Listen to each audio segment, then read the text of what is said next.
वहां से गुजरते हुए उसने उस लाश को देखा। लगता है इसके सिर पे पत्थर से वार किया गया। सर, फेस पे इतना खून है जिससे इसकी पहचान नहीं हो पा रही और इसके पास ऐसा कोई सामान भी नहीं है जिससे इसकी पहचान हो सके। बॉडी को पोस्टमार्टम के लिए भेजो, पूछताछ जारी रखो, शायद कोई लीड मिले। सर,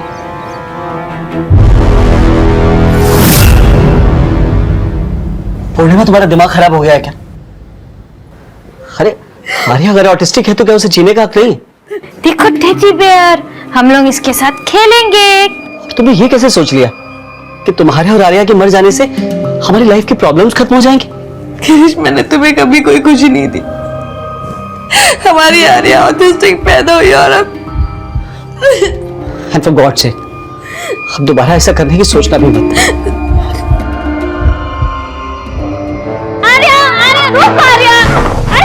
आर्या एक ऑटिस्टिक चाइल्ड थी। ऑटिज्म एक ऐसी न्यूरो प्रॉब्लम है जिसका आज तक ये नहीं पता चल पाया है कि ये होती क्यों है। ऑटिज्म के शिकार लगभग 50% बच्चे अपनी बातों को, अपनी भावनाओं को व्यक्त करना तक नहीं सीख पाते। आर्या की स्थिति भी ऐसी ही थी और उसे एहसास भी नहीं हुआ कि उसकी इसी कमी की वजह से उसकी मां पूर्णिमा ने उसकी जान तक लेने की कोशिश की। लेकिन पूर्णिमा को किस्मत ने अपनी भूल सुधारने का मौका दिया। लेकिन इस घटना का उस आदमी की हत्या से क्या कनेक्शन था जिसकी लाश पुलिस को दहीसर के डंपिंग ग्राउंड से मिली थी? सर, जिस आदमी की लाश हमें दहीसर डंपिंग ग्राउंड में मिली उसका नाम बलदेव है। थाने और पालघर डिस्ट्रिक्ट में किडनैपिंग और गुंडागर्दी के कई केसेस में वो वांटेड है। अगर बलदेव खुद एक क्रिमिनल था तो फिर बलदेव का मर्डर किसने किया होगा? सर, क्राइम सीन पे तो कोई क्लू नहीं मिला, लेकिन खबरों से पता चला है कि बलदेव की मुन्ना नाम के किसी गैंग से दुश्मनी थी। मुन्ना भी अंडरग्राउंड है, हो सकता है मुन्ना ने उसका मर्डर किया हो। वांटेड क्रिमिनल बलदेव का मर्डर केस 6 महीने पहले इन्हीं सवालों के साथ बैकलॉग में चला गया था और पुलिस तब इस राज से भी अनजान थी कि उसी दौरान पूर्णिमा ने अपनी ऑटिस्टिक बेटी आर्या को जान से मारने की कोशिश भी की थी। लेकिन 6 महीने बाद मौजूदा वक्त में अब कुछ ऐसा होने वाला था जो आर्या की नियति तय करने वाला था।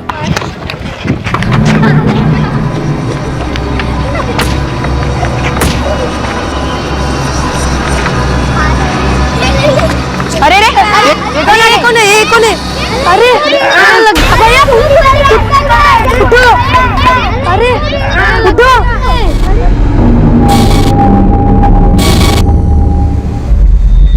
आपकी बेटी की वजह से मेरा बेटा मरते मरते बचा है। पूरे 7 टाके आए हैं इसके सर में। देखिए आर्या ने जो भी किया है उसके लिए मैं शर्मिंदा हूँ। आपके बेटे के इलाज में जितना भी पैसा खर्च होगा सब मैं दूंगा, बस आप शांत हो जाइए। पहले आप अपनी बेटी को शांत कीजिए। पूरी सोसाइटी के बच्चे डरने लगे हैं उससे। या तो उसे किसी हॉस्टल में भेजो या फिर अपने घर में बंद करके रखो, समझे? नहीं तो अच्छा नहीं होगा। चल बेटा।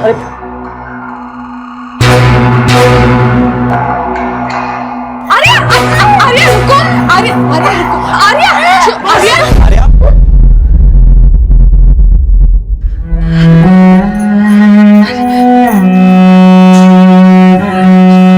आर्या बेटा, बेटा तुझे डांट के हमें भी अच्छा नहीं लगता ना, पर देखना तूने क्या किया।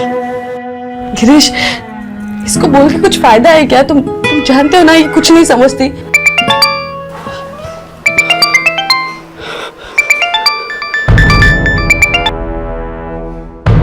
किसका फोन है?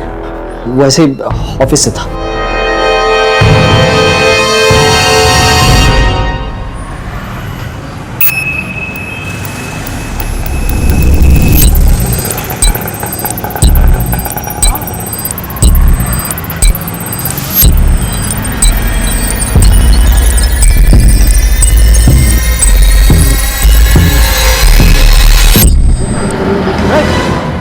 ऐसे चलाते गाड़ी, ऐसे चलाते। तुम ठीक हो? हाँ? Thank you so much. पूर्णिमा, तुम्हें पता है ना कि तुम प्रेग्नेंट हो और ऐसी हालत में तुम्हें इसके पीछे दौड़ना पड़ा। अरे फिर से लापरवाही क्यों कर रही हो? इसको मार्केट लेके नहीं जाना चाहिए था।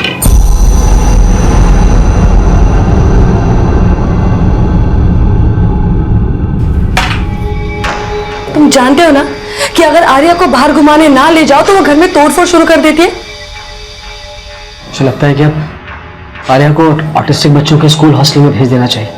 पैसे का इंतजाम हो गया है, मुझे 4 लाख का इंसेंटिव भी मिला है, so we will manage. Girish, Arya हमारे बगैर कैसे रह पाएगी? उसके फ्यूचर के लिए जरूरी है। वैसे भी इस हालत में तुम्हें अपना ख्याल रखना पड़ेगा ना। आर्या की किसी शरारत की वजह से तुम्हें कोई हार्म हुआ तो।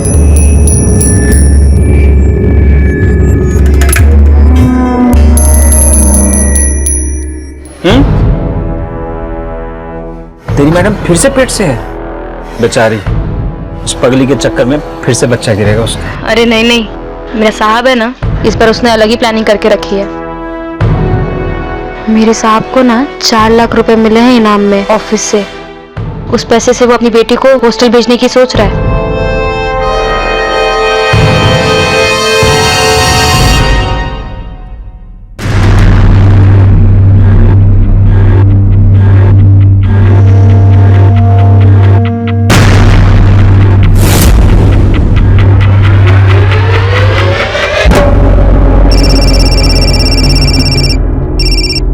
हेलो हेलो पूर्णिमा।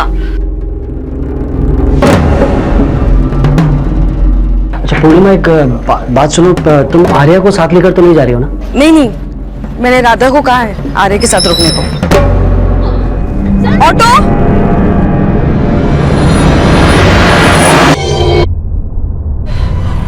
ऐसे चलाते गाड़ी, ऐसे चलाते।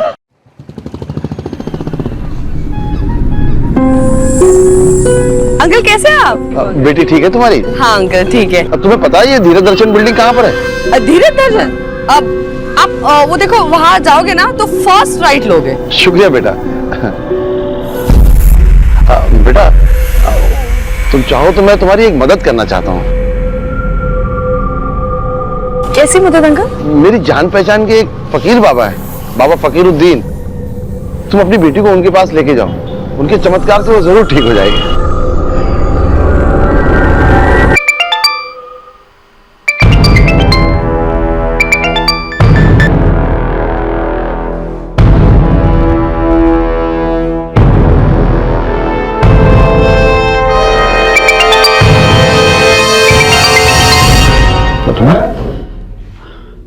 हेलो गिरीश, गिरीश आर्या। पूर्णिमा, क्या हुआ आर्या को? जब मैं क्लिनिक से वापस आई तो दरवाजा खुला था, सारा सामान फैला हुआ है और आर्या भी कहीं नहीं थी। कैश और ज्वेलरी सब गायब है और राधा का फोन भी नहीं लग रहा। व्हाट? गिरीश तुम जल्दी आ जाओ, मुझे आर्या की बहुत फिक्र हो रही है। पता नहीं वो कहाँ के साल में होगी मेरी बच्ची।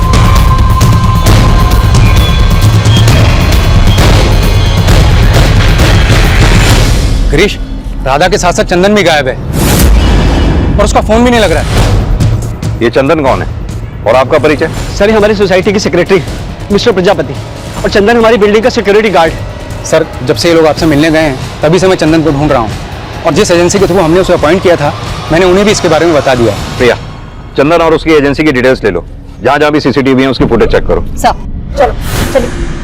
आपका फ्लैट कौन से फ्लोर पे है? सर, 3rd फ्लोर पर। दिखाइए। एक मिनट। हाँ चंदे बोलो। सर, आर्या की मेड राधा अभी तक अपने घर नहीं पहुंची। पता चला है वो अपनी मौसी के साथ यहाँ रहती थी, और मौसी ने बताया कि उन्हें भी नहीं पता कि राधा इस वक्त कहाँ पे होगी। मेड के साथ साथ बिल्डिंग के सिक्योरिटी गार्ड का भी फोन बंद है। उस गार्ड और उसकी एजेंसी की डिटेल्स में तुम्हें मैसेज करवाता हूँ, उसके बारे में भी पता करो। और हाँ, एक कांस्टेबल को राधा के घर के बाहर रुकने को बोलो। Okay sir. चलिए, वैसे क्या क्या सामान चोरी हो गया? सर, लॉकर में 4-4.25 लाख कैश था और 2-2.5 लाख के गहने थे। लेकिन एक बात बताइए, आपकी मेड राधा और बिल्डिंग के सिक्योरिटी गार्ड चंदन का फोन एक साथ बंद हुआ, चक्कर क्या है? सर, हमें कोई आइडिया नहीं है। हमें तो राधा पर पूरा ट्रस्ट था। मुझे तो अभी भी यकीन नहीं हो रहा कि राधा ऐसे कुछ कर सकती है। सर, अगर मेरी बच्ची नॉर्मल होती ना तो मैं उसे जरूर अपने साथ क्लिनिक ले जाती, लेकिन आर्या, अरे बेटा सुनो ना, देखो सर, आर्या को हैंडल करना बहुत ही मुश्किल होता था।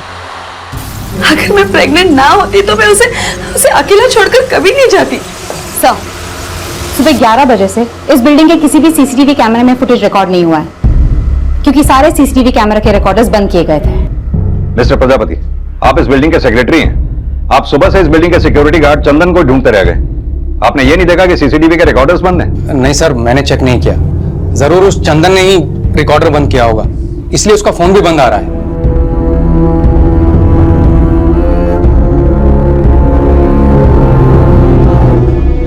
सर जो फुटेज अवेलेबल है करीब 11 बजे से पहले आर्या की मां को बिल्डिंग से बाहर जाते हुए देखा गया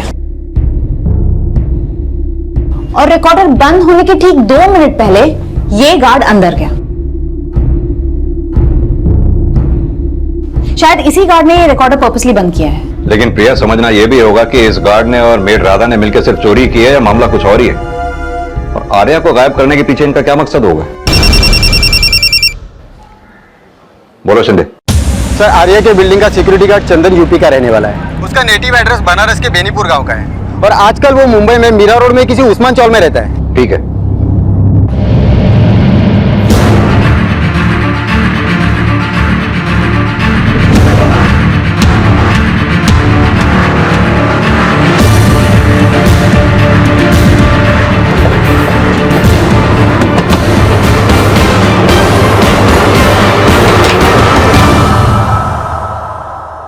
साहब चंदन ड्यूटी भी गया तो अपना बैग भी पैक करके ले गया साहब।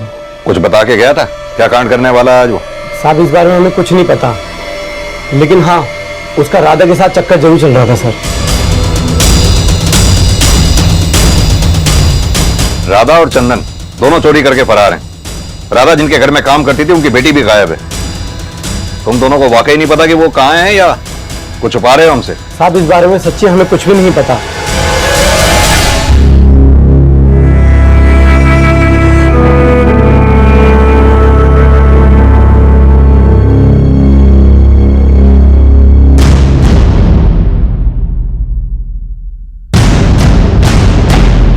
तुम्हारा फोन नहीं उठा रहा हूं, तुम्हें समझ में नहीं आ रहा? नहीं, मैं तुमसे बात नहीं कर सकता हूं। अरे नहीं आ सकता तुमसे मिलने।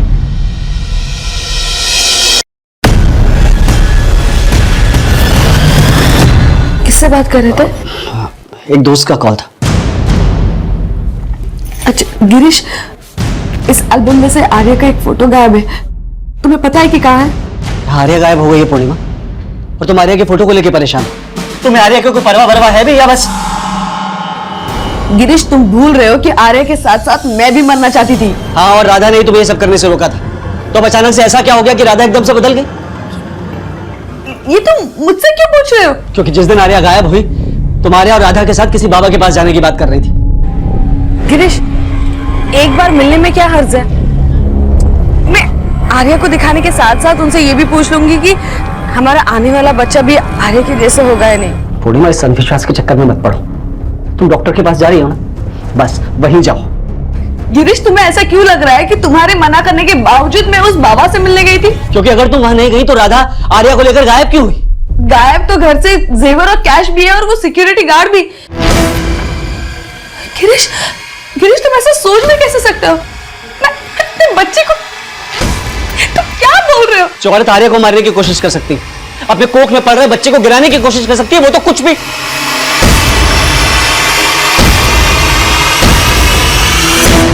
ये बिल्डिंग का सिक्योरिटी गार्ड चंदन यूपी का रहने वाला है। यूपी पुलिस को राधा, चंदन और आर्या तीनों की डिटेल्स भेजो। मुंबई से बाहर जाने वाले सभी रास्ते, रेलवे स्टेशन, बस स्टैंड सभी पे अलर्ट कर दो। राधा और चंदन का मोबाइल नंबर और फोन का IMEI नंबर भी ट्रेस करने की कोशिश करो। Yes sir. आर्या के साथ क्या हुआ होगा, इसका पता लगाने के लिए एक तरफ राधा और चंदन की तलाश की जा रही थी और आर्या की रेजिडेंशियल सोसाइटी में और आसपास में पूछताछ की जा रही थी।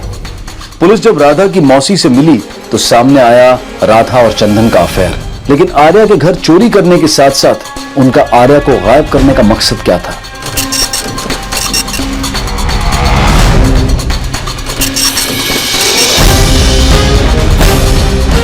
सर, राधा और चंदन की कॉल रिकॉर्ड से साफ है कि उन दोनों का अफेयर था। राधा और चंदन अगर आर्या के घर से चोरी करके भागे तो जाहिर सी बात है वो आर्या को अपने साथ फिरौती के लिए तो लेके गए नहीं होंगे। अब सवाल ये उठता है कि वो ऐसी लड़की को अपने साथ लेके कैसे गए होंगे जिस पर काबू पाना इतना आसान नहीं था। सर, उस दिन जो कुछ भी हुआ सीसीटीवी कैमरा में फुटेज कैप्चर नहीं हुआ क्योंकि रिकॉर्डर बंद किया गया था। और आर्या के बिल्डिंग और उसकी सोसाइटी के आसपास पूछताछ करने के बाद भी राधा, चंदन और आर्या को विटनेस करने वाला कोई भी सामने नहीं आया। और सर, ना ही यूपी पुलिस ना कहीं और से इन तीनों के बारे में कोई भी लीड मिला है। हो सकता है प्रिया ये दोनों मुंबई में ही कहीं छुपे हों।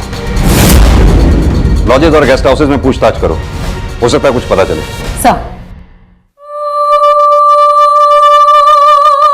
जो औरत आर्या को मारने की कोशिश कर सकती है, अपने कोख में पड़ रहे बच्चे को गिराने की कोशिश कर सकती है, वो तो कुछ भी।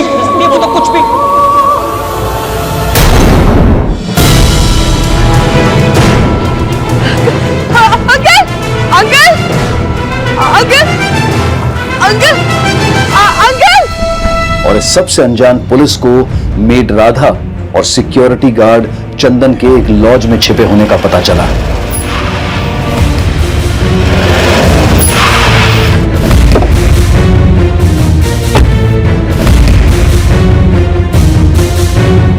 एक्सक्यूज मी, ये तीनों इसी लॉज में ठहरे हैं? लेकिन सर ये बच्ची यहां पर नहीं है। ये दोनों कितने नंबर रूम में ठहरे हैं? 202।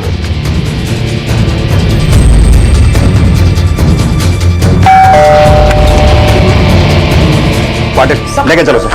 मनीषा, लेके चलो सर।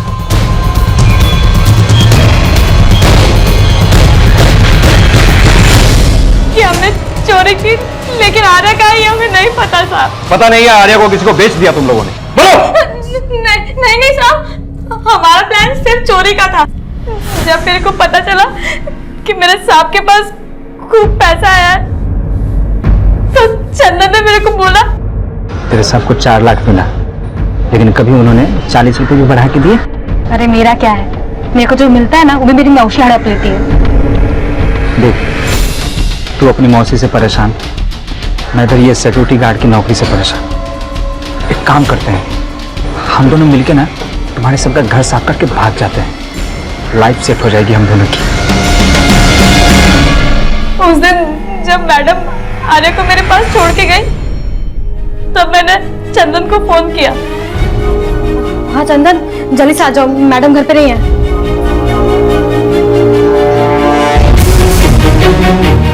साहब, जैसे ही मैडम बिल्डिंग से निकली, मैं भाग के सीसीटीवी रूम में गया और रिकॉर्डर ऑफ कर दिया। फिर उनके फ्लैट पे गया था।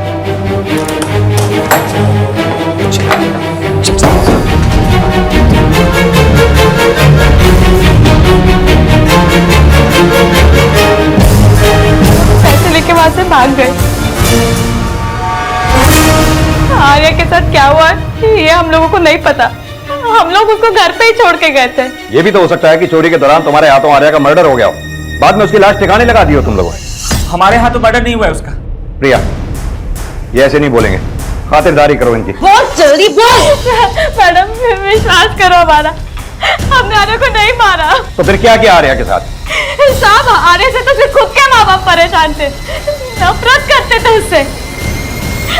आर्या के कारण मैडम पे एक बार बच्चा गिर गया था। बच्चा गिर गया था, लेकिन तुम्हारी मैडम तो प्रेग्नेंट है। साहब, वो दोबारा हुई है। 8 महीने पहले भी आर्या के कारण मैडम का बच्चा गिर गया था। तेरे हुक्म की वजह से हमें जिंदगी में कोई भी सुख नसीब नहीं हुआ। पता नहीं कौन सी घड़ी थी कि जब तुम्हें बोला था ना अपना ध्यान रखो, लेकिन कम तो तुम भी नहीं। तू बोल रही है 6 महीने पहले पूर्णिमा ने आर्या के साथ आत्महत्या करने की कोशिश की थी, लेकिन गायब तो सिर्फ आर्या ही है। मेरे को लगा कि मैडम आत्महत्या करना चाहती थी, लेकिन हो सकता है कि मेरे को गलत लगा हो और मैडम सिर्फ आर्या को धक्का देना चाहती हो। सब मैं मानती हूँ कि 6 महीने पहले मैंने आर्या के साथ आत्महत्या करने की कोशिश की थी। लेकिन राधा तो ये भी बोल रही थी कि तुमने उस वक्त आर्या को ही मारने की कोशिश की थी। नहीं सर, मैं खुद आर्या के साथ आत्महत्या करना चाहती थी। तो अब उसे मार दिया? सर, आप ऐसे कैसे बोल रहे हैं? मैं अपनी बच्ची को क्यों मारूंगी सर? लेकिन 6 महीने पहले तो अपनी बेटी आर्या को मारने की कोशिश की ही थी ना आपने। अब साथ में खुद मर रही थी या उसे मार रही थी, इस बात का कोई सबूत तो नहीं है ना। आप उस राधा के कहने पर हम पर शक कर रहे हैं? अरे झूठ बोल रहे हैं वो दोनों। आप उनसे सख्ती से पूछिए कि उन्होंने आर्या के साथ क्या किया है। उनकी छोड़ो, पहले अपनी बताओ। तुम अपनी बीवी को बचा रहे हो या उसके साथ शामिल हो इस प्लानिंग में? कोई प्लानिंग नहीं की थी सर। 6 महीने पहले मैंने जो गलती की थी उसका सबक मुझे तभी मिल गया था। सर, मैं और गिरीश आर्या से बहुत प्यार करते हैं। अब प्लीज हम पर ऐसे आरोप मत लगाइए। चलो माना कि तुमने आर्या के साथ कुछ भी नहीं किया, लेकिन राधा और चंदन के अलावा और कौन हो सकता है जो आर्या को हानि पहुंचा सकता है? पहले आप अपनी बेटी को शांत कीजिए। पूरी सोसाइटी के बच्चे डरने लगे हैं उससे। या तो उसे किसी हॉस्टल में भेजो या फिर अपने घर में बंद करके रखो, समझे? नहीं तो अच्छा नहीं होगा। तो तुम ये कहना चाहते हो कि तुम्हारी बेटी आर्या ने तुम्हारे सोसाइटी के सेक्रेटरी की बेटे का सर फोड़ा, इसलिए उसने उसको गायब कर दिया? लेकिन पहले वो हमेशा आकर कर देखा करता था, लेकिन आर्या के गायब होने के बाद जिस तरह से वो सिंपैथी दिखा रहा है ना, मुझे शक हो रहा है उस पर। सर, गिरीश का दिमाग खराब हो गया है। माना कि उसकी बेटी की वजह से मेरे बेटे को बहुत चोट पहुंची है, लेकिन मैं ऐसा गया गुजरा आदमी नहीं हूं कि उस मासूम के साथ ऐसा कुछ करूंगा। लेकिन जिस दिन ये कांड हुआ उस दिन आप बिल्डिंग में ही थे। आपके बिल्डिंग का सिक्योरिटी गार्ड सीसीटीवी के रिकॉर्डर बंद करके चला जाता है और क्या आपके कानों पर जू तक नहीं रेंगती? सर आप बेकार में मुझ पे शक कर रहे हैं। गिरीश मेरा नाम लेकर जबरदस्ती मुझसे अपनी चिढ़ निकालना चाहता है। राधा के उस बयान की पुष्टि पूर्णिमा द्वारा कर दी गई थी जिसमें पूर्णिमा ने माना था कि उसने 6 महीने पहले आर्या के साथ आत्महत्या करने की कोशिश की थी।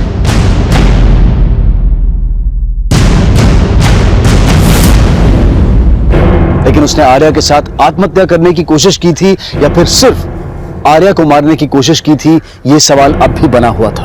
पूर्णिमा की सफाई और गिरीश द्वारा सोसाइटी सेक्रेटरी प्रजापति पर शक जताने के बाद आर्या मिसिंग केस में एक के बाद एक कई सस्पेक्ट नजर आ रहे थे, लेकिन आर्या किस अपराध का शिकार हुई थी यह अब तक रहस्य बना हुआ था और बहुत जल्द इस केस में एक नया एंगल सामने आया। सर मैंने आर्या के पेरेंट्स गिरीश और पूर्णिमा की एलिबाई चेक की। जब आर्या गायब हुई तो गिरीश अपने ऑफिस में था और पूर्णिमा क्लिनिक में। सर गिरीश के कॉल रिकॉर्ड्स के मुताबिक पिछले 6 महीने से उसकी कोई सुमन नखवा नाम की औरत से बातें चल रही है।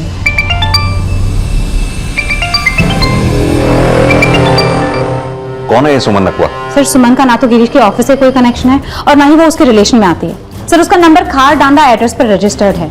सर एक और बात पता चली है, 10 साल पहले तक गिरीश के फादर के नाम खार डांडा में एक चौल हुआ करती थी। इस सुमन नकवा के बारे में पहले अच्छी तरह से जानकारी हासिल करो, फिर इस गिरीश से मिलते हैं। Yes sir. नानू अब देखना 6 ही आएगा। अरे यार कोई बात नहीं बेटा, तेरी चाल कैंसिल। चल तुझे एक मौका और, चल। जिंदगी हमेशा दूसरा मौका नहीं देती पापा, और यही सीख आपको शुभम को भी सिखानी चाहिए। तू जा अंदर, मुझे तुम्हारे नानू से कुछ बात करनी है। मैं जानता हूं तू क्या कहना चाहती है, लेकिन बेटा एक बात मत भूल, जिंदगी ने तुझे और शुभम को जो मौका दिया है, मुझे वो एहसान उतारना ही पड़ेगा।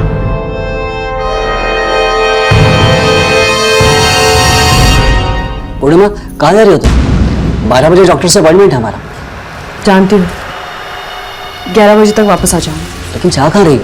वापस आकर बताती हूँ।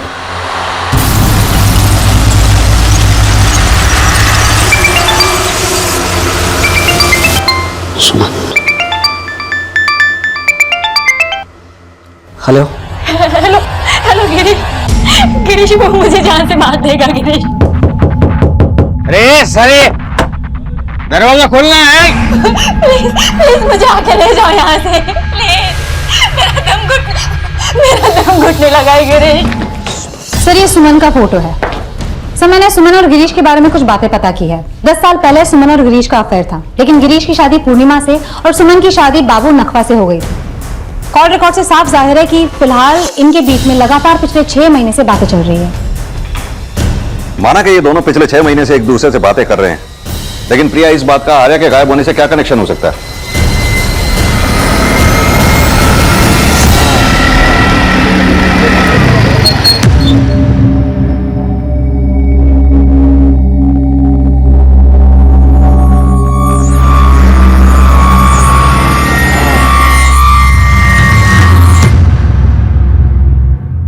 ऐसा करते हैं, गिरीश की वाइफ पूर्णिमा से मिलते हैं, उससे सुमन और गिरीश के बारे में बात करते हैं, देखते हैं वो क्या कहती है।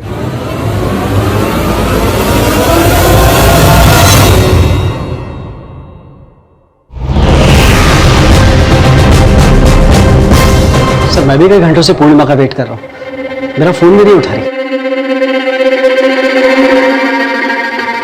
सर पूर्णिमा मेरा फोन भी नहीं उठा रही है।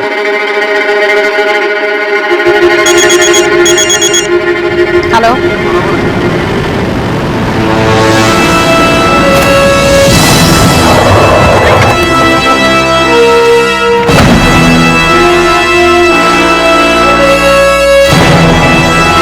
आसपास किसी ने भी पूर्णिमा के साथ किसी को नहीं देखा। लेकिन प्रिया एक बात समझ में नहीं आई, पूर्णिमा अपने घर से इतनी दूर इस सुनसान जगह पर आई क्यों होगी? सर गिरीश ने तो बोला कि पूर्णिमा ने उसे कुछ बताया नहीं, लेकिन मुझे लगता है कि गिरीश को पता था पूर्णिमा यहाँ आने वाली है। सर शायद आर्या का गायब होना और पूर्णिमा के मर्डर का कनेक्शन दोनों गिरीश और सुमन के लव अफेयर से जुड़ा हुआ है। ये गिरीश और सुमन दोनों को थाने लेकर आओ। Yes sir. क्या? पूर्णिमा का मर्डर? पूर्णिमा ही नहीं, हमें तो लगता है अब आर्या का भी मर्डर हो चुका है। सर ये आप क्या? हैरान मत हो, सीधी तरह से ये बताओ कि अपनी बेटी और बीवी को रास्ते से हटाने के लिए किसको हायर किया? सर ये क्या बोल रहे हैं आप? सर मैं अपनी पत्नी और बच्ची का मर्डर क्यों करवाऊंगा? सुमन को पाने के लिए। चुप रहने में कोई फायदा नहीं है सुमन। हमें पता चल चुका है कि तुम्हारा और गिरीश का अफेयर था अपनी अपनी शादियों से पहले ही। सिर्फ अफेयर नहीं था मैडम, मैंने और गिरीश ने एक दूसरे से शादी भी की थी। सुमन का भाई राघव हमारे रिश्ते के खिलाफ था क्योंकि मेरी जात अलग थी। क्योंकि 10 साल पहले मैंने और सुमन ने भागकर शादी कर ली, लेकिन सुमन के भाई ने हमें ढूंढ निकाला।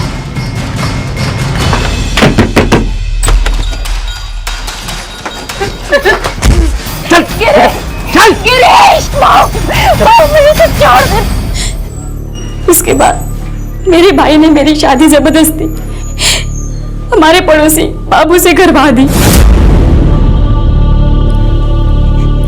उसके बाद मैं और मेरे पेरेंट्स बहुत ज्यादा डर गए थे। सुमन के भाई की वजह से हमें खारदांडा भी छोड़ना पड़ा। फिर उसके कुछ समय बाद मेरे फादर ने मेरी शादी पूर्णिमा से करवा दी। पिछले 10 साल से मैं अपने शराबी पति के जुल्म सह रही हूँ। उसके मार खा के भी उसके लिए कमाना पड़ता है मुझे। मैं सेल्स गर्ल हूँ, ऑफिस जाके प्रोडक्ट्स बेचती हूँ। इसी सिलसिले में 6 महीने पहले मेरी दोबारा गिरीश से मुलाकात हुई और फिर उसके बाद मेरी और गिरीश से अक्सर मुलाकातें होती थी। सर मेरी बुजदिली की वजह से ही सुमन ने ये दिन देखे। मैं अपने गिल्ट में सुमन के साथ अपने दुख दर्द बांटने लगा और फिर पता ही नहीं चला कि कब धीरे धीरे हम लोग फिर से करीब आ गए। उस दिन के बाद मैंने सुमन को अवॉइड करना शुरू कर दिया, लेकिन सुमन ने मुझे फोन करना नहीं छोड़ा।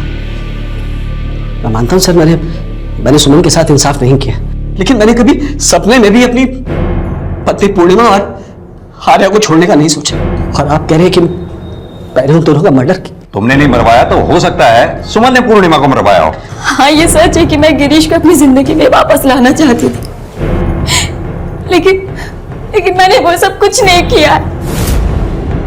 हाँ ये सच है कि मैं गिरीश को अपनी जिंदगी में वापस लाना चाहती थी, लेकिन मैंने वो सब कुछ नहीं किया। नहीं सर, मुझे नहीं लगता कि सुमन ऐसा कर सकती है। तुमने नहीं ऐसा किया, सुमन ने नहीं ऐसा किया, तो फिर कौन है जिसने आर्या को गायब किया और बाद में पूर्णिमा का मर्डर कर दिया? सर मुझे लगता है काम किसी और ने करवाया है। सर एक बात थी जो मैं आपको बताना चाहता था। कैसी बात? सर कुछ दिन पहले आर्या की जान एक आदमी ने बचाई थी। उसके बाद पूर्णिमा अक्सर उस आदमी से बात करने लगी थी, और जिस दिन आर्या के गायब होने की खबर आई उस दिन तो पूर्णिमा आर्या को लेकर उस आदमी के साथ किसी बाबा से मिलने जाने वाली थी। कौन सा आदमी, कौन सा बाबा? सर मैंने आज तक ना उस बाबा को देखा है ना उस आदमी को। पूर्णिमा मुझे उस आदमी के बारे में अक्सर बताती थी। सर मुझे लगता है कि उस दिन भी पूर्णिमा उसी आदमी से मिलने गई होगी। देखो गिरीश, और कहानी नहीं। अब मैं कहानी नहीं बना रहा हूं सर, पर मुझे इतना पता है कि पूर्णिमा उस आदमी को अंकल कहकर बुलाती थी। पुलिस ने जब गिरीश के बयान की पुष्टि की तो पूर्णिमा के उस बुजुर्ग के साथ में देखे जाने के बयान सामने आए और फिर उस अनजान शख्स का स्केच बनवाया गया।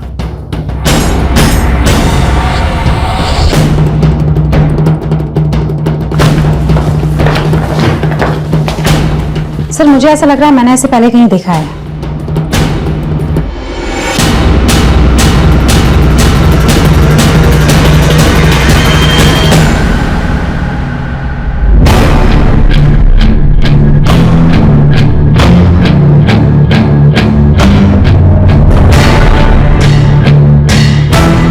सर ये फोटो स्केच के साथ मैच कर रही है। सर ये विनोबा है, बलदेव का ससुर।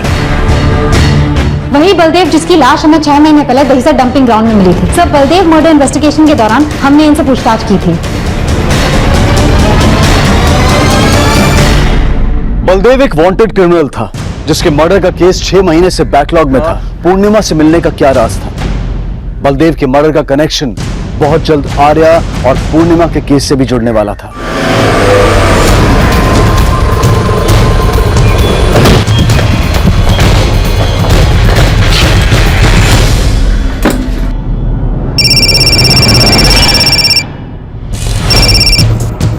हाँ प्रिया बोलो। सर विनोबा के घर पे ताला लगा हुआ है। आसपास पूछताछ करने के बाद ये पता चला कि विनोबा, उसकी बेटी और उसका नवासा तीनों पूर्णिमा के मर्डर के बाद ही यहाँ से गए हैं।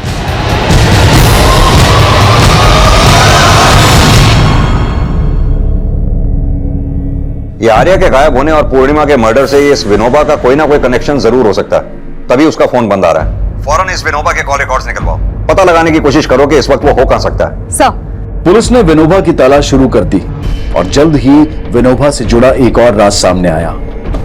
सर, विनोबा की कॉल रिकॉर्ड स्टडी किए तो ये सामने आया कि विनोबा और सुमन के भाई राघव के बीच में रेगुलरली बातें होती थी। सर, एक और बात पता चली है, राघव और विनोबा बहुत साल पहले एक ही फैक्ट्री में काम करते थे। सुमन के भाई राघव और विनोबा का कनेक्शन सामने आने के बाद पुलिस ने राघव को पूछताछ के लिए तलब किया। देखो मैडम, मैं मानता हूं कि मैं विनोबा को फोन करता था, लेकिन मैंने कुछ नहीं किया है। ज्यादा शाना मत बन, विनोबा पकड़ा जा चुका है।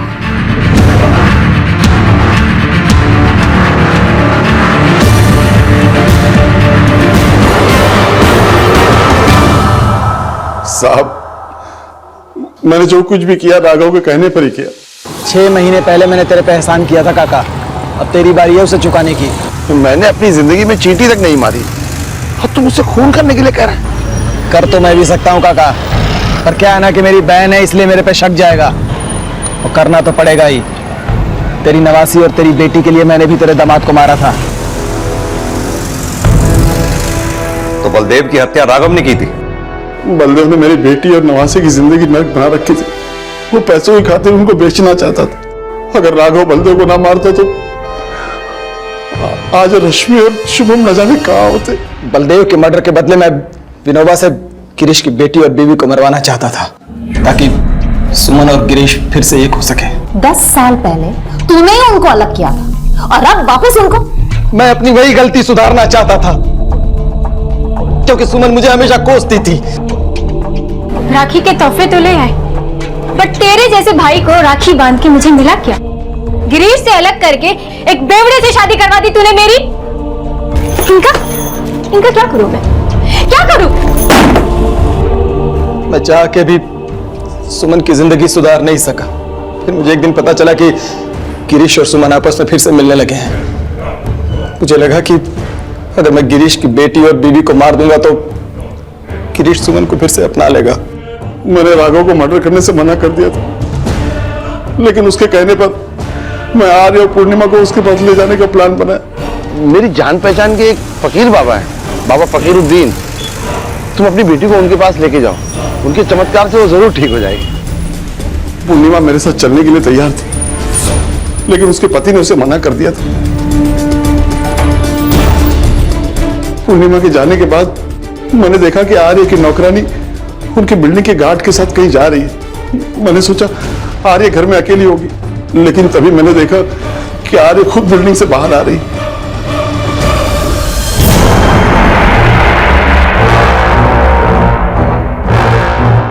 मैं आर्य को राघव के पास ले गया और राघव उसकी मां को भी मारना चाहता था, लेकिन मैंने उसे मना कर दिया था कि इस बार मैं कुछ भी नहीं करूंगा। लेकिन पूर्णिमा मुझसे दोबारा मिलना चाहती थी। तब मुझे लगा कि उससे मुझ पर शक हो गया, लेकिन कुछ दिन के बाद वो मुझे फिर मिली, लेकिन उसने शक नहीं जताया। उसने बोला कि वो उस बाबा से मिलना चाहती है, जिसके बारे में मैंने उससे झूठ बोला था। मुझे लगा कि मैं उसे और धोखा ना दूं, लेकिन फिर अपने ज़मीर को मार के मैंने पूर्णिमा से कहा कि मैं उसे उस बाबा से मिला दूंगा। फिर उसे एक जगह मिलने के लिए बुलाया।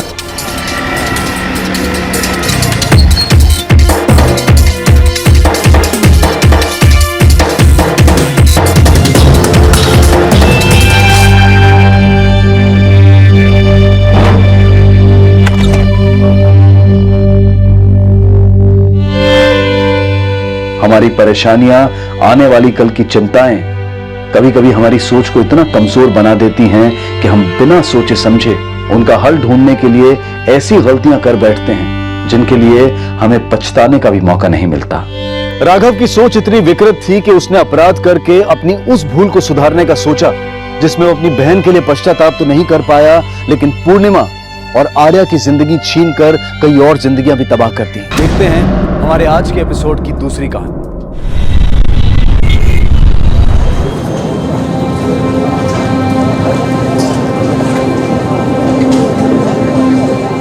यार हमें ये सब कुछ देखकर ना चक्कर आ रहा है। मतलब इतनी सारी सेक्शंस है, इसमें सब कुछ मिक्सअप हो रहा है। हम कल क्या लिखेंगे एग्जाम्स में? हमारे घर चल, हम 2 नोट्स दे देंगे। और सुन ना, तुझे पता है ना टेंशन में कितनी भूख लगती है। आंटी को फोन करके बोल दो ना गोभी की सब्जी बना जैसे उस दिन बनाई थी।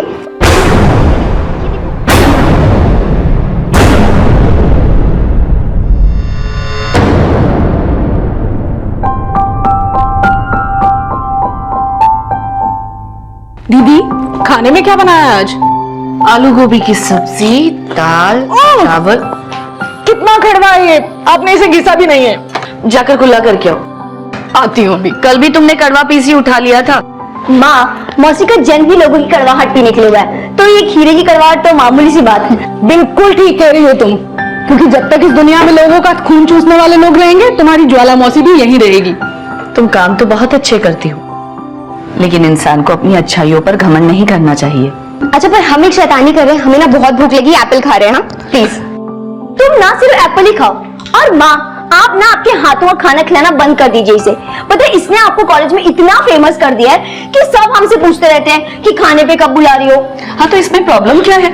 जिसे चाहे जब चाहे बुला लो।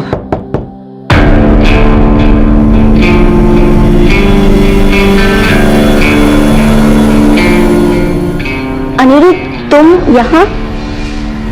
वो पायल, हमें तुम्हारे न्यू अमेंडमेंट्स के नोट चाहिए थे, क्या तुम दे सकती हो? बट अनिरुद्ध, हमें और संजना को भी उस नोट में से रिवीजन करने हैं। ओके, सॉरी हम तुम्हें फोन करके नहीं आए। अनिरुद्ध, बेटा आए हो तो खाना खा के जाओ। नहीं आंटी, हम घर से खाकर आए हैं। बाय। अरे अब आप इतना कह रही तो खा लेते हैं थोड़ा सा। आ जाओ।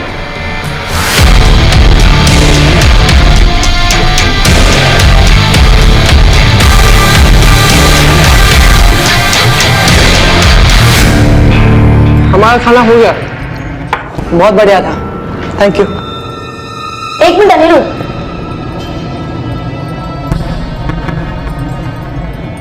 अनिरुद्ध तुम्हें नोट्स चाहिए थे। लेकिन तुम? हमारे पास दूसरी कॉपी है, और हमें पता है तुम यहाँ नोट्स लेने नहीं आए थे। देखो, जो तुम सोच रहे हो वो नहीं हो सकता, तो बेहतर इसी में है कि तुम ये सब सोचना बंद कर दो।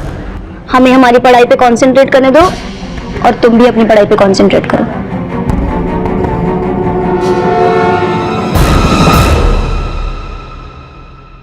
All the best for exams. Same to you. माँ, हमें कॉलेज के लिए लेट हो रहा है, हम जा रहे हैं। अरे रुको, दही चीनी खाकर जाओ, एग्जाम अच्छा होगा। All the best. अच्छे से एग्जाम लिखना, अच्छे मार्क्स लाना, और अपने पापा की तरह बड़ी लॉयर बनना। तो बस अभी आपका सपना पूरा ही होने वाला है। अच्छा चलो, मैं लेट हो रहा है, बाय बाय। 16 अगस्त 2016 की सुबह वृंदा शर्मा की बेटी पायल एग्जाम देने के लिए अपने घर से कॉलेज गई थी, लेकिन फिर कुछ ऐसा हुआ जिसकी एक मां ने कभी कल्पना भी नहीं की होगी।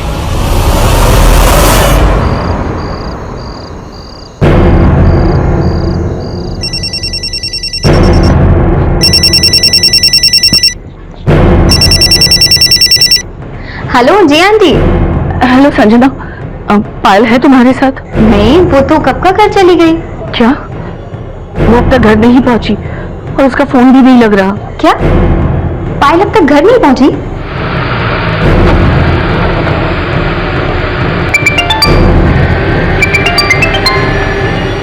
हाँ दीदी बोलो।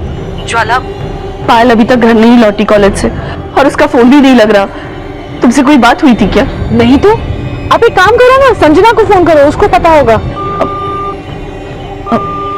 संजना का ही फोन आ रहा है, हम बात करते हैं। ठीक है दीदी। हाँ बोलो बेटा। आंटी, हमने पायल की सारी फ्रेंड्स को कॉल करके पूछ लिया, पर वो कहीं पर भी नहीं है। तो फिर कहाँ गई होगी? हमें नहीं पता, हमने तो खुद उसे हॉस्टल के बाहर ही ड्रॉप किया था। तुमसे कुछ कहा था क्या उसने? कहाँ जाएगी या कुछ भी? नहीं आंटी, उसने कुछ भी नहीं बताया, और हमें तो यही लगा था कि वो सीधे घर गई होगी। अच्छा ठीक है।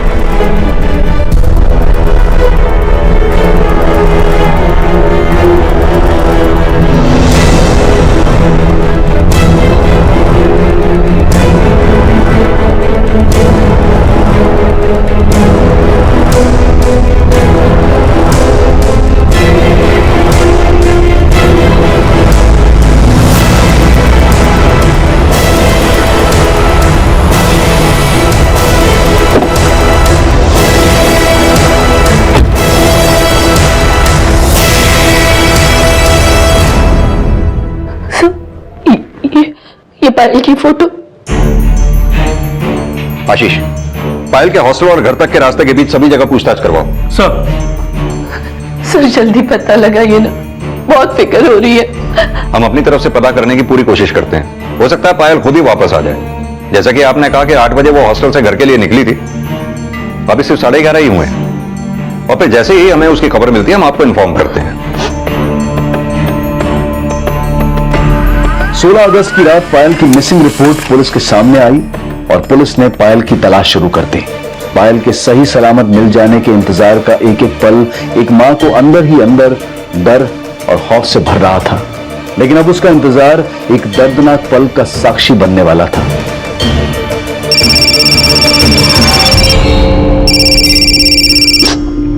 हेलो सजना, पायल का कुछ पता चला?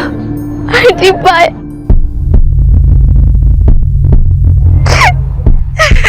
सजना रो क्यों रही हो? बताओ ना पायल को क्या हुआ, कहाँ है वो?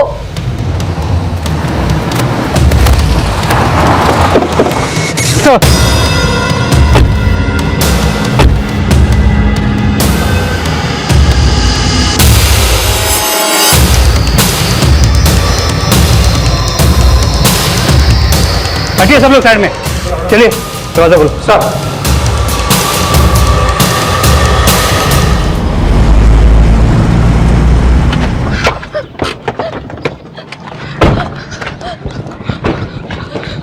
सर ये तरुण का रूम है। सुबह मैंने विंडो से यहाँ लाश टंगी देखी। तरुण कहां पर है? सर कल रात को हमने तरुण को हॉस्टल से जाते देखा था।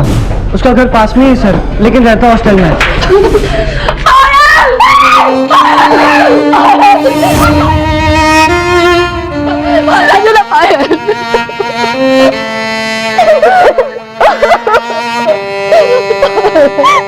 आशीष, तुम तरुण के घर जाओ, मैं यहां देखता हूं। सर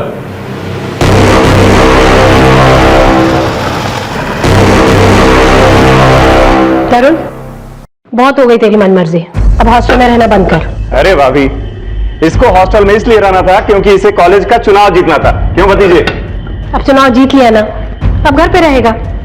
अरे ज्यादा ममता मत करो, और एक साल ऐश करने दो, उसके बाद इसे हमारा बिजनेस ही तो संभालना है। मालिक, वो बाहर पुलिस आई है। अरे सर सुनिए तो, सर एक बात सुनिए। सर हमने किया क्या बताइए तो। बोला ना तुम्हारे कमरे से पायल की लाश मिली है। सर लेकिन हम तो कल रात को अपने घर पे हैं। इसीलिए तो घर पे है, क्योंकि वहां एक कांड करा है। चलो ना। नहीं सर, कोई गलत काम नहीं आपने। सर हमारा बेटा बेकसूर है सर। बाबूजी सर सुनिए ना सर।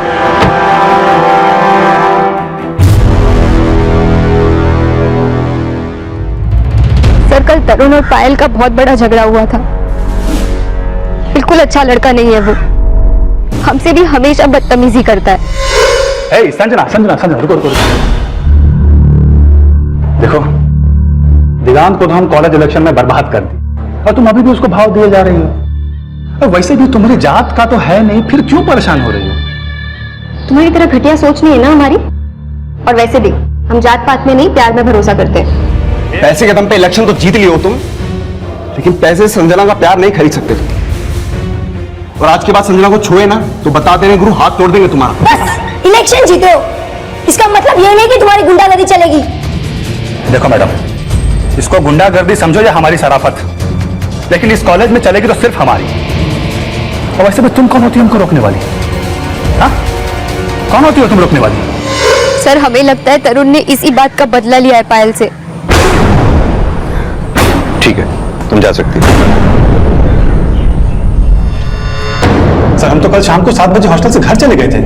हमने कुछ नहीं किया पायल के साथ। कुछ नहीं किया था, फिर कल रात हॉस्टल से घर क्यों गया था? बोल।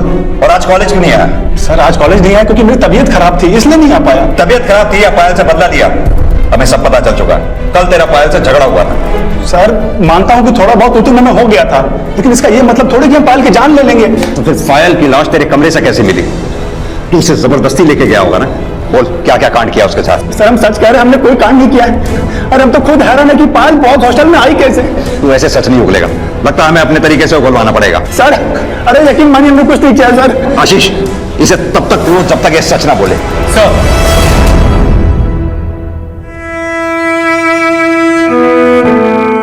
अच्छे से एग्जाम लिखना, अच्छे मार्क्स लाना और अपने पापा की तरह बड़ी लॉयर बनना। तो बस अभी आपका सपना पूरा ही होने वाला है। चलो मम्मी, लेट हो रहा है, बाय बाय।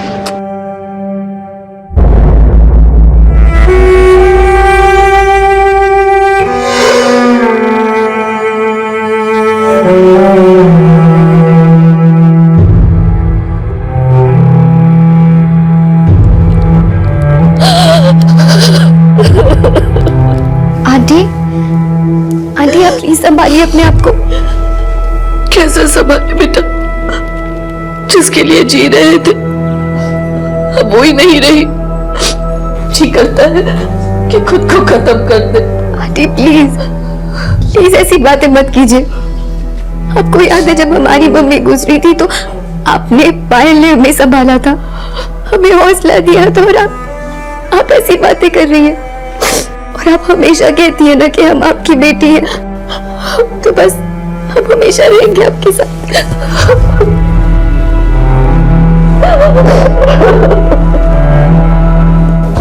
सर, गर्ल्स और बॉयज हॉस्टल दोनों के गेट के सीसीटीवी फुटेजेस को चेक किया। सर ये देखिए गर्ल्स हॉस्टल के गेट की सीसीटीवी फुटेज। पायल 8 बजे गर्ल्स हॉस्टल से बाहर जाते हुए नजर आ रही है। और सर अब ये बॉयज हॉस्टल के गेट की सीसीटीवी फुटेज।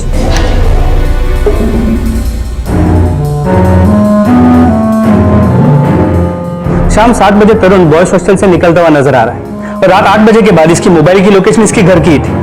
और सर बॉयज हॉस्टल के गेट के सीसीटीवी फुटेज में कभी भी पायल अंदर आते हुए नजर नहीं आ रही है। तो फिर पायल बॉयज हॉस्टल पहुंची कैसे?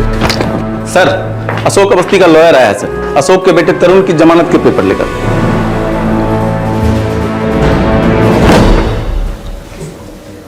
आंटी, आपने सुबह से कुछ भी नहीं खाया है, चलिए कुछ खा लीजिए। दीदी, ये जो तरुण है ना, अशोक अवस्थी का बेटा है। मासी, आप जानती हैं तरुण के फादर को? हाँ, बहुत ही पावरफुल आदमी है। दीदी, ये तो कैसे भी करके अपने बेटे को छुड़ा ही लेगा। ऐसे कैसे छुड़ा लेगा? जब तक तरुण को फांसी नहीं हो जाती हम चैन से नहीं बैठेंगे। ठीक है, जल्दी आना।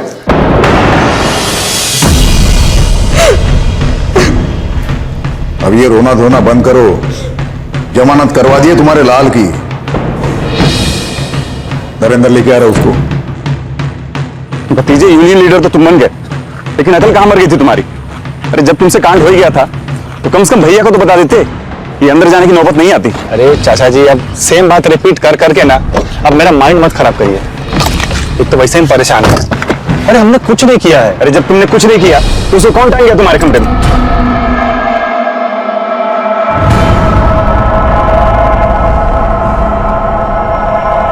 आने दो तरुण को, उल्टा टांग के मारेंगे उस नालायक को। आज तक हमारे नाम पर एक दाग नहीं लगा, उस नालायक की वजह से एक झटके में। अब क्यों कोस रहे हो उसे? मैंने तो पहले ही कहा था इतनी छूट मत दो, तब तो एक नहीं सुनी। अरे हमें क्या पता था कि पढ़ाई की बजाय गुंडागर्दी करने लगेगा।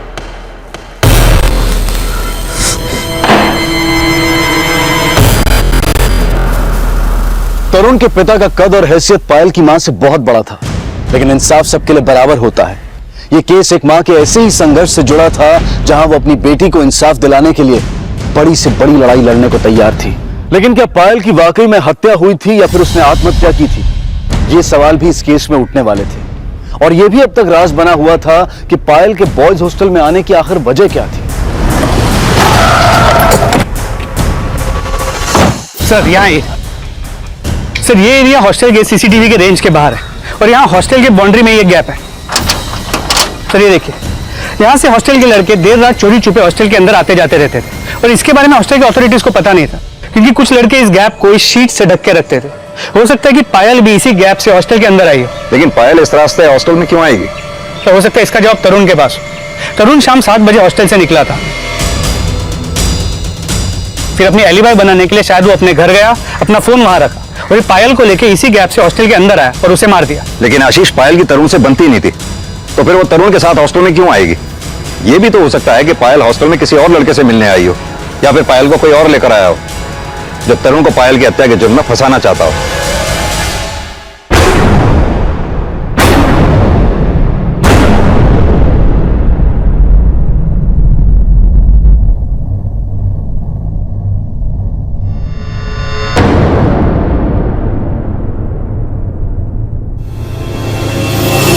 अब ऐसे कहाँ देख रहे हो बे?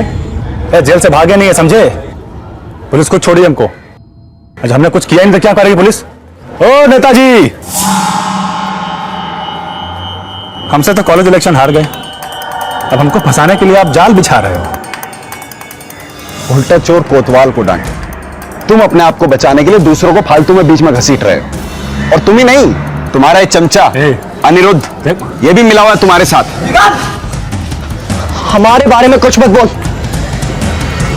और रही बात इस तरुण की, जो पायल को मारा वो हमारा दोस्त हो ही नहीं सकता। अनिरुद्ध देख, तू दोस्त है मेरा यार, तू इसकी बात सुन रहा है? ये भड़का रहा है तुझे, समझा? हमको पता है पायल के साथ तुम्हारा क्या रिश्ता था। अरे हम क्यों मारेंगे पायल को यार? हमको पता था, इसलिए हम उस दिन भी चुप थे। और वैसे भी तुम कौन होती हो हमको रोकने वाली? हाँ, कौन होती हो तुम रोकने वाली? हम कौन होते? बहुत जल्द तुम्हें पता चल जाएगा। ए झांसी की रानी, ओ तुम अगर हमारे अनिरुद्ध के दिल की रानी नहीं होती ना, तो अब तक हम तुमको बहुत बढ़िया जवाब देते हैं। जवाब तो हम देंगे तुम्हें, और तुम्हें नहीं, तुम्हारे बाप को भी एक्सपोज करोगे। लड़की, बाप पे मत जा। इसकी मुंह लगने की जरूरत नहीं है। चलो यहाँ से, चलो चलो।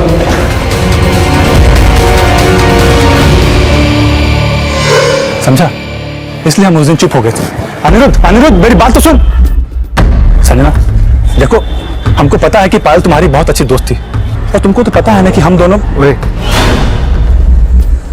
तुम इस दिगांत का भरोसा कर रही हो? अरे ये हमारे साथ नहीं, तुम्हारे साथ भी गेम खेल रहा है। चल यहाँ से। देखो, तुम्हारी असलियत बहुत अच्छे से जानते हैं हम। बेल मिल गई इसका मतलब ये नहीं विश्वास कर लेंगे। चलो। संजना, संजना हमारी बात तो सुनो।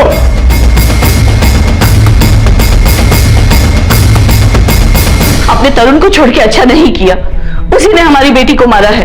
देखिए, उसे कोर्ट ने जमानत दी है, लेकिन वो पूरी तरह से बरी नहीं हुआ है, अब भी हमारे शक के दायरे में है। फर्क सिर्फ इतना है कि हमारे पास उसके खिलाफ कोई सबूत नहीं है। हाँ, तो आप सबूत ढूंढिए ना। हमें यकीन है कि उसी ने हमारी पायल को मारा है। लेकिन हमें एक बात समझ में नहीं आ रही कि पायल बॉयज हॉस्टल में करने क्या गई होगी? उसका तरुण के साथ झगड़ा था, तो जाहिर सी बात है उसके पास या उसके साथ तो गई नहीं होगी। ऐसा भी तो हो सकता है ना कि उसे वहां जबरदस्ती ले जाया गया हो। नहीं, हमें पायल की बॉडी पे किसी भी तरह के फिजिकल असॉल्ट के निशान नहीं मिले हैं। हमें नहीं लगता उसके साथ कोई जबरदस्ती की गई हो। लेकिन ऐसा भी तो हो सकता है पायल शायद बॉयज हॉस्टल में किसी और लड़के से मिलने गई हो, या किसी लड़के से उसका अफेयर हो। नहीं सर, ऐसा कुछ भी नहीं है। उसका ध्यान सिर्फ पढ़ाई में था। 24 घंटे बस अपनी किताबों में घुसी रहती हो। कभी अपने दोस्तों के साथ भी घूम फिर आया करो। जब तक हम अपना लक्ष्य पूरा नहीं कर लेते, हमें एक भी मिनट वेस्ट नहीं करना है। उसके तो दोस्त भी गिने चुने थे, किसी के साथ अफेयर होना तो दूर की बात है। और अगर ऐसा कुछ होता तो वो हमें जरूर बताती। हो सकता है पायल आपसे कुछ छुपा रही हो। नहीं सर, आज तक हमारी बेटी ने हमसे कुछ नहीं छुपाया। लेकिन वो आपको बिना बताए चोरी छुपे बॉयज हॉस्टल में तो गई ही थी। पुलिस पायल के अफेयर के एंगल से लेकर यह पता लगाने में जुट गई कि क्या उस रात पायल अपनी मर्जी से बॉयज हॉस्टल में आई थी या फिर वो किसी षड्यंत्र का शिकार हुई थी। वहीं पायल की मां वृंदा भी इस सवाल का जवाब ढूंढने की कोशिश कर रही थी। नहीं आंटी, पायल का किसी के साथ कोई अफेयर नहीं था, और अगर ऐसा कुछ होता तो वो हमसे आपसे कभी नहीं छुपाती। हाँ, अनिरुद्ध पायल को लाइक करता था, और उसने कई बार उसे प्रपोज करने की कोशिश भी की। अनिरुद्ध? जी आंटी, आपको याद है वो घर भी आया था एग्जाम के एक दिन पहले।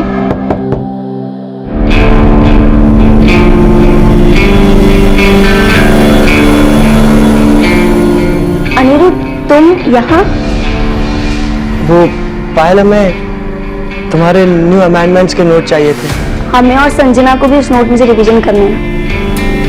ओके, सॉरी हम तुम्हें फोन करके नहीं आए। अनिरुद्ध बेटा, आए हो तो खाना खा के जाओ। नहीं आंटी, हम घर से खाकर आए। लेकिन संजना, अनिरुद्ध तो बहुत सीधा लड़का है ना, क्या वो पायल के साथ ऐसा कर सकता है? पता ही आंटी, बिलीव तो हमें भी नहीं होता, पर अनिरुद्ध ना तरुण का पक्का दोस्त है, और दिगांत को लगता है कि जरूर अनिरुद्ध ने कुछ किया होगा। आंटी, हमने पायल के साथ कुछ नहीं किया है। अगर तुम कुछ भी छुपा रहे हो तो अभी भी वक्त है, प्लीज सच्चाई बता दो। आंटी, हम कुछ नहीं छुपा रहे, और माना पायल हमसे प्यार नहीं करती थी, लेकिन हम तो उससे प्यार करते थे ना। आंटी, हम सपने में भी पायल को हार्म नहीं कर सकते। तो फिर कौन हो सकता है? तरुण? वो तो तुम्हारा ही दोस्त है ना? माना तरुण हमारा दोस्त है, लेकिन जब से पायल की मौत का पता चला हमने उसे बात करना छोड़ दिया। और आंटी, जैसे ही हमें तरुण के खिलाफ कोई भी एविडेंस मिलता है हम सबसे पहले आके आपको बताएंगे।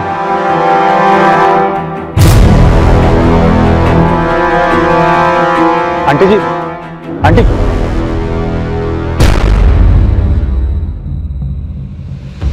हमको पता है कि आप हमारे पे शक कर रहे हैं, लेकिन आप हमारा यकीन मानिए, हमने नहीं, पायल को किसी और ने मारा है। और हमको ये भी पता है कि वो कौन है। कौन है वो? अभी नहीं, बस एक बार हमारा शक पक्का हो जाए, फिर हम आपको बताएंगे कि वो कौन है। बस आप कल तक का इंतजार कीजिए।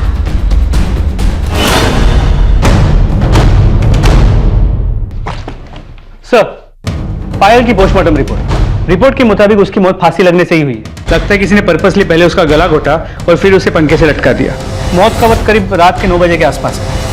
और सर, फॉरेंसिक डिपार्टमेंट को तरुण के कमरे में तरुण के अलावा और किसी के भी फिंगरप्रिंट्स नहीं मिले। लगता है किसी ने बड़ी चालाकी से पायल का गला दबाकर उसकी हत्या की और फिर हत्या को आत्महत्या की शक्ल देने की कोशिश की है। ये तरुण के अलावा हॉस्टल में कोई और लड़का है जो पायल के हॉस्टल में जाने का लीड दे सके? सर, पूछताछ के दौरान पायल का किसी के साथ कोई एफआईआर होने की बात सामने नहीं आई, लेकिन हॉस्टल में एक लड़का रहता है अनिरुद्ध। उस अनिरुद्ध ने पायल को प्रपोज भी किया था, लेकिन पायल ने उसे रिजेक्ट कर दिया। तो हो सकता है बदला लेने के लिए उसी ने पायल को मारा। और सर, ये अनिरुद्ध इस तरुण का बहुत अच्छा दोस्त भी है। इस अनिरुद्ध को थाने बुलाओ, देखते हैं ये क्या कहता है।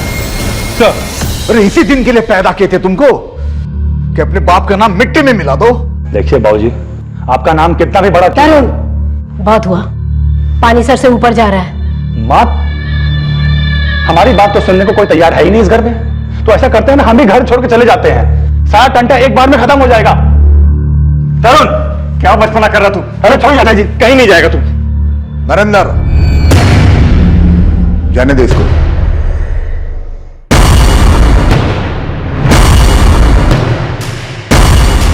तरुण, रोकिए ना उसको, ये क्या कर रहे हैं आप?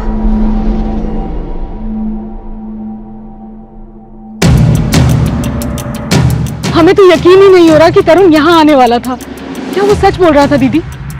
यकीन तो हमें भी नहीं हो रहा, पर उसने खुद हमसे कहा था कि वो हमसे यहीं मिलेगा। दीदी, अब तो इतना टाइम हो गया, तरुण अब तक नहीं आया। एक बार दोबारा फोन कीजिए ना उसे।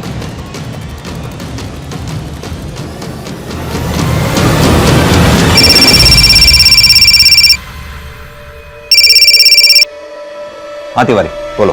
सर, अनिरुद्ध कॉलेज में नहीं था और उसका फोन भी नहीं लग रहा था, तो मैं उसे ढूंढने उसके हॉस्टल आया, लेकिन वो हॉस्टल में भी नहीं है। मैंने उसका कमरा चेक किया तो मुझे पायल के कुछ फोटोज और पायल को लिखे गए कुछ लव लेटर्स मिले। भाई, पायल के मर्डर में इस अनिरुद्ध का ही तो हाथ नहीं, इसलिए हो सकता है जानबूझकर ये गायब हो गया हो। अनिरुद्ध के नेटिव एड्रेस पे इसके पेरेंट्स से मिलो, इसके बारे में पता करो अनिरुद्ध का फोन आखिरी बार कब और कहां बंद हुआ था। जी सर। सर, तरुण के फादर आए, बोल रहे तरुण कहीं मिल नहीं रहा है। क्या? सर, तरुण का सुबह से कुछ पता नहीं चल रहा सर, उसका फोन भी बंद है। तरुण गया कहां था सुबह? कॉलेज ही गया था सर, लेकिन सर थोड़ी देर पहले पायल की माँ हमारे घर आई थी। सर, हम खुद हैरान है कि पायल की माँ ने हमें ये क्यों बोला कि तरुण उसको मिलकर बोलने वाला था कि पायल को किसने मारा। तो क्या कहा तरुण ने उसे? ये तो हमें नहीं पता सर, लेकिन पायल की माँ ने ये बोला कि तरुण उससे मिला ही नहीं सर। उसके जाने के बाद हमने तरुण को फोन मिलाया, उसका फोन बंद था। कॉलेज में इंक्वायरी की तो कॉलेज भी नहीं पहुंचा था। सर, हमें कुछ गड़बड़ लग रहा है सर। पायल की माँ हमारे खिलाफ कोई गेम खेल रही है सर। कैसा गेम? सर, उसी ने गायब किया तरुण को, क्योंकि उसको लगता है कि हमारे बेटे ने पायल को मारा है, लेकिन सर ऐसा कुछ नहीं है सर। जब से हमारे बेटे पर पायल के मर्डर का इल्जाम लगा है, बेचारा बुझा बुझा सा रहता है। ये उसके खिलाफ कोई साजिश है सर, इसीलिए उसको गायब कर दिया है। दीदी, हम सच बताएं, हमें तो लगता है कि तरुण झूठ ही बोल रहा था ताकि आपको उस पर शक ना हो। हमें तो तरुण और उसका बाप दोनों ही गड़बड़ लगते हैं। हाँ संजना, बोलो। आंटी, तरुण आज कॉलेज भी नहीं आया है। बेटा एक काम करो ना, तुम अनिरुद्ध से पूछ लो, शायद उसे तरुण के बारे में कुछ पता हो। अनिरुद्ध भी यहाँ पर नहीं है और पुलिस उसे यहाँ पर ढूंढने भी आई थी। क्या? ये अनिरुद्ध सुल्तानपुर का रहने वाला है, लेकिन ये वहां भी नहीं पहुंचा। और इसके माँ बाप का कहना है कि वो नहीं जानते अनिरुद्ध कहाँ है। हो सकता है इसके माँ बाप झूठ बोल रहे हो। सुल्तानपुर पुलिस को बोलो उसके माँ बाप पे नजर रखने के लिए। जी सर, लेकिन ये भी मुमकिन है अनिरुद्ध अभी तक इलाहाबाद में ही है, क्योंकि उसका फोन सुबह 11 बजे बहला घाट पे स्विच ऑफ हुआ, तो उसके बाद अब तक स्विच ऑन नहीं हुआ। सर, मौदा गांव पुलिस को मौदा घाट से एक लाश मिली है जो अनिरुद्ध के फोटो से मैच करती है सर। चलो।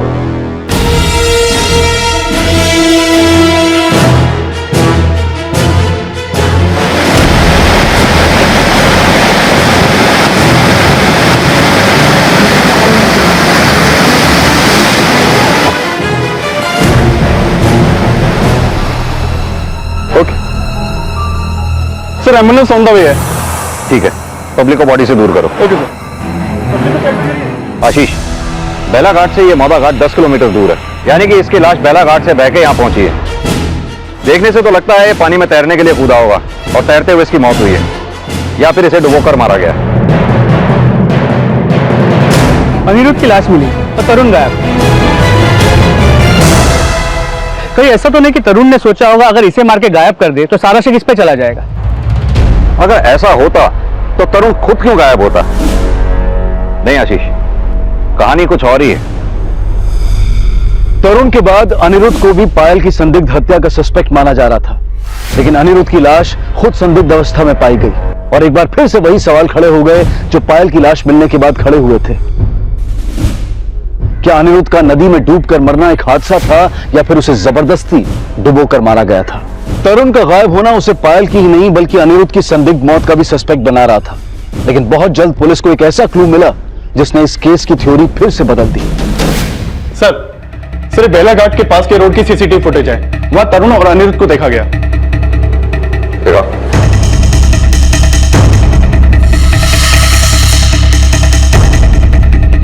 सर, ये तरुण की बाइक है जो हमें बेला घाट के पास मिली है। लेकिन इन दोनों के साथ ये तीसरा लड़का कौन है?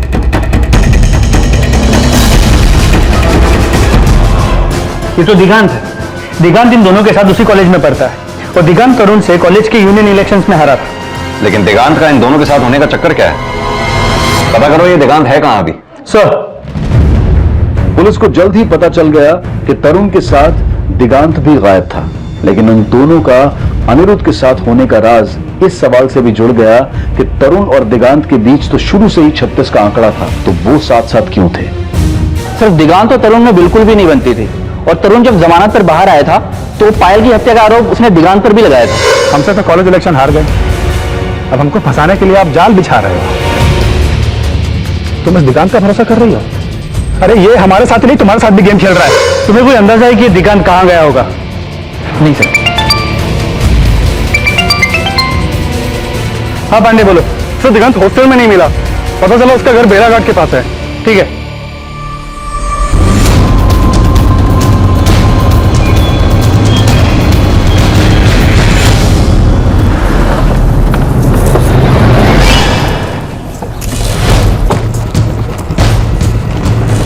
सुनिए,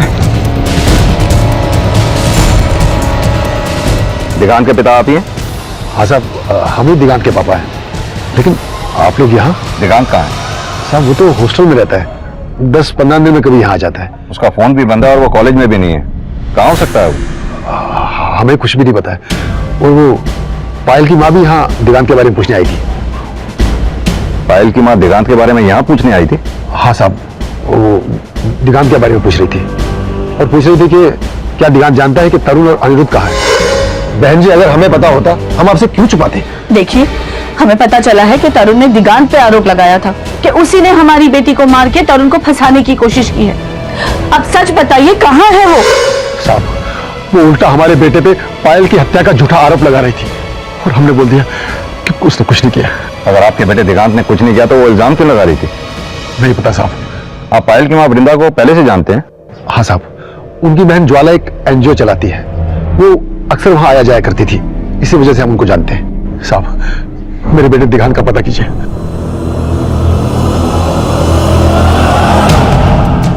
तो तरुण के बाप का कहना है कि तरुण पायल की मां से मिलने वाला था और इससे पहले वो दिग्गांत के घर पे होके आई थी। तो ऐसा तो नहीं कि दिग्गांत ने पहले पायल को मारा? लेकिन तीनों एक साथ में दिखे तो थे। एक बात समझ में नहीं आ रही, तरुण की दिगांत से बनती नहीं थी तो फिर वो दिगांत के साथ कर क्या रहा था? सर एक एंगल ये भी है कि तरुण वाकई पायल की मां को मिलने वाला था या वो झूठ बोल रही थी। इससे पहले वो अनिरुद्ध को मिली थी और उस पर भी पायल के मर्डर का इल्जाम लगाया था। पायल की मां से मिलते हैं, देखते हैं वो क्या बोलती है।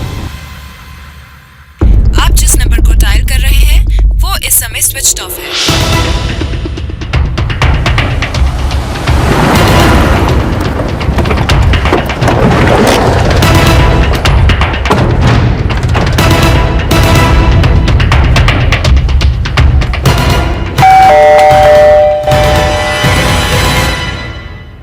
जी हाँ सर, तरुण ने हमें वहां मिलने बुलाया था, पर जब वो वहां नहीं पहुंचा तो हम उसके घर चले गए। तरुण क्यों मिलने वाला था आपसे? जी, वो बताने वाला था कि पायल को किसने मारा। किसने मारा? वही तो वो बताने वाला था सर, लेकिन पता नहीं वो कहाँ गायब हो गया। गायब तो तरुण भी है और दिगांत भी। और हमें पता चला है कि कल तक आप अनिरुद्ध और दिगांत दोनों को पायल की हत्या का दोषी बता रही थी, और उससे पहले सिर्फ तरुण को पायल की हत्या का दोषी बता रही थी आप। सर इन तीनों में से ही किसी ने हमारी बेटी को मारा है, वरना वो तीनों गायब क्यों होते। लेकिन अनिरुद्ध की तो लाश मिली है हमें। क्या? जी। तरुण और दिगांत कहां पर हैं ये पता है आपको? सर हमें कैसे पता होगा? क्योंकि अनिरुद्ध भी उनके साथ था। कहां गए हैं वो दोनों? सर हमने कहा ना, हमें कुछ नहीं पता। ठीक है, हाँ ठीक है, अभी रोना बंद करो। हम पता करने की कोशिश कर रहे हैं ना कहां तुम्हारा लाल।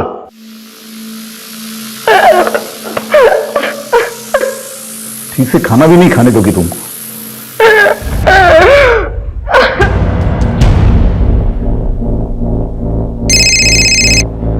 हाँ भाई साहब। भाई साहब के बच्चे, ये बता अपडेट क्या है?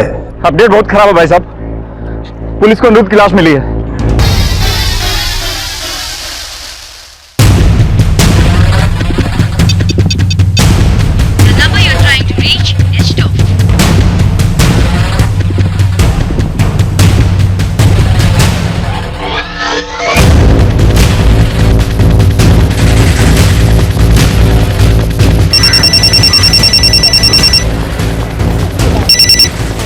हेलो हेलो संजना, जल्दी से हमको माल को सिग्नल पे मिलो, अर्जेंट है। हाँ ठीक है, पर तुम हमें वहां क्यों बुला रहे हो? हमने कहा ना। सर दिगांत का फोन अभी भी ऑन हुआ है। उसने इस नंबर पर फोन किया और तुरंत फोन ऑफ कर लिया। कौन सी लोकेशन पे उसका फोन ऑन हुआ था? मालकोस कुंज। मालकोस कुंज? सर वहां तो तरुण का पार्टी ऑफिस है। तो हो सकता है तरुण और दिगांत दोनों वही हो। वहां चलते हैं।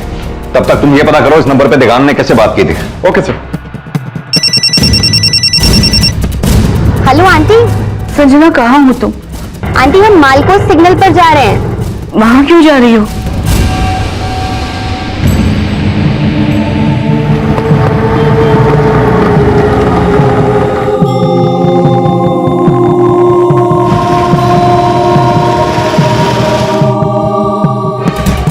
आप जिस नंबर को डायल कर रहे हैं वो इस समय स्विच्ड ऑफ है।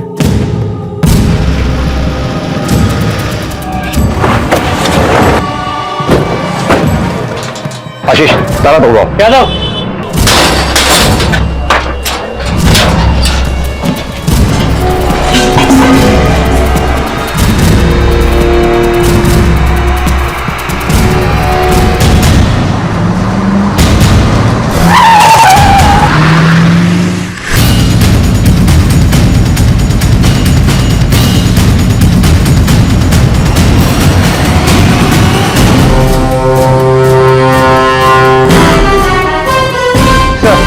दिगांत की बॉडी के पास सिर्फ उसका फोन मिला है और अंदर कहीं भी कोई मर्डर वेपन नहीं मिला। बॉडी को पोस्टमार्टम के लिए भेजो।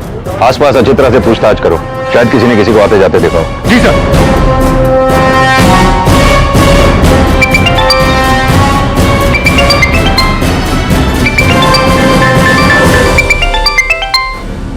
जी दीदी, ज्वाला सर्जन अब तक घर नहीं पहुंची और उसका फोन भी स्विच ऑफ आ रहा है। प्लीज हॉस्टल जाकर देखो ना, कहीं वो वहां तो नहीं चली गई। दीदी पर संजना तो आपके पास घर पे आके रहने लगी थी, तो फिर हॉस्टल क्यों चली जाएगी? हाँ तो हमने कब कहा कि वो हॉस्टल रहने चली गई है? उसका फोन नहीं लग रहा, इसलिए हमें फिक्र हो रही है। दीदी कहीं तरुण ने तो उसे गायब नहीं कर दिया?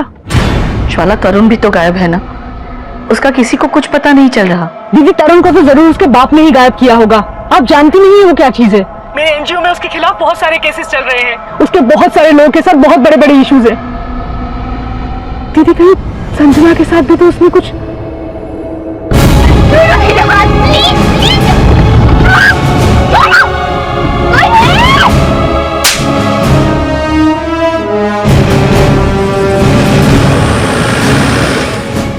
तो बेलाघाट पे अनिरुद्ध, दिग्गांत और तरुण तीनों एक साथ देखे गए। और तीसरा वो तरुण गायब है। आशीष, क्या इन सब मर्डर्स में तरुण का हाथ हो सकता है, या फिर कोई और है जो उसे फंसाना चाहता है? सर पायल की मां के मुताबिक तरुण उसे बताने वाला था कि पायल का मर्डर किसने किया है। सर क्या पायल की मां सच बोल रही होगी? लेकिन पायल की मां झूठ किस मकसद से बोलेगी? बोलो पांडे। सर दिग्गंत ने जिस नंबर पे फोन किया था वो किसी संजना विशेष के नाम पर रजिस्टर्ड है। सर संजना पायल की फ्रेंड है। वो गर्ल्स हॉस्टल में रहती थी। पायल के मर्डर के बाद वो पायल की मां के साथ रहती थी, लेकिन सर उसका नंबर अभी बंद आ रहा है और पायल की मां को भी नहीं पता कि वो कहां पे होगी। ये संजना के कॉल रिकॉर्ड से करवाओ, पता करो उसका फोन किस लोकेशन पे बंद हुआ था। उसके कॉलेज जाकर भी संजना के बारे में अच्छी तरह से पूछताछ करो। Okay sir. Sanjana, madam Sanjana, कहां जा रहे हो? संजना कहाँ है? कौन संजना? पहले बताओ हमारा बेटा कहाँ है? वाह, अपने बेटे को खुद छुपा के रखा है और हमसे पूछ रहे हो? तुमने छुपा के रखा है उसको? बताओ क्या गेम खेल रहे हो? गेम हम नहीं तुम खेल रहे हो। पहले हमारी बेटी को मार डाला, उसके बाद अनिरुद्ध और फिर दिगंत, और अब संजना को गायब कर दिया। बंद करो। बात नहीं कर रहे। तुम्हारे बेटे के साथ साथ तुम भी अंदर जाओगे।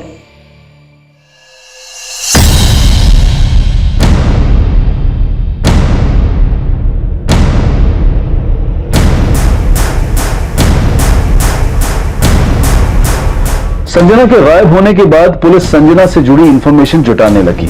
वहीं तरुण के पार्टी ऑफिस में तरुण के पिता पर भी तरुण को छिपाने का शक खड़ा हुआ। साहब वो पुलिस स्टेशन से फोन आया आपके लिए।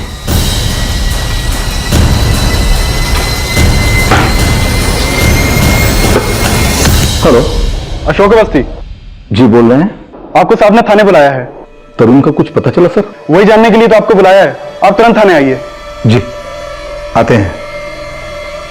भैया गजब हो गया, तरुण के पार्टी ऑफिस में दिगांत की लाश मिली। क्या? हाँ भैया, और ये भी पता चला कि बेलाघाट के पास दिगांत और अनिरुद्ध तरुण के साथ देखे गए थे, और ये बात पुलिस को भी पता चल गया है। ये लड़का मरवाएगा हमें। भैया ये सब चक्कर ना उस संजना का, मतलब संजना पे दिल आ गया था तरुण का भैया। इस चक्कर में उसने पायल से और दिगांत से झगड़ा कर लिया था। पायल से झगड़ा करने के चक्कर में उसने अनिरुद्ध से दुश्मनी मोल ली थी। मतलब वो पुलिस भी ये सोचती होगी कि ये सारा कांड तरुण ने किया है, पर हमने तरुण की झूठी मिसिंग कंप्लेंट लिखवाई और हम ही ने तरुण को कहीं छुपा के रखा है। हाँ भैया, और ठीक यही बात पायल की माँ पुलिस वालों को बोल रही होगी। वो बुढ़िया तो यहाँ पे आके हमारे दिमाग का फालूदा बना के गई है। तो एक काम कर, जा तरुण को देख, हम पुलिस को संभालते हैं। ठीक है भैया।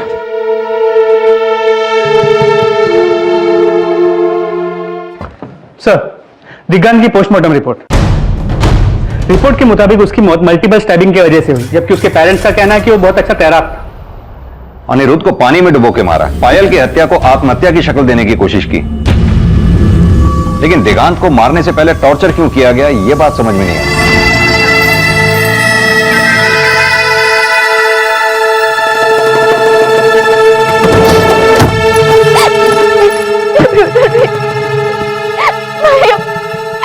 भैया प्लीज प्लीज।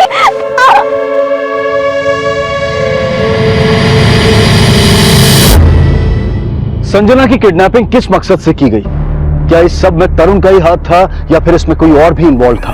क्या इन सभी केसेस का आपस में कोई कनेक्शन था या फिर राज कुछ और ही था? इन सभी सवालों के जवाब हमें मिलेंगे कल रात 11 बजे इस केस के दूसरे और आखिरी भाग में। अब मैं अनूप सोनी आपसे विदा लेता हूं, फिर मुलाकात होगी। तब तक अपना और अपने परिवार का ख्याल रखें और देखते रहें क्राइम पेट्रोल डायल 100। सबक एक को सीख हम सबको।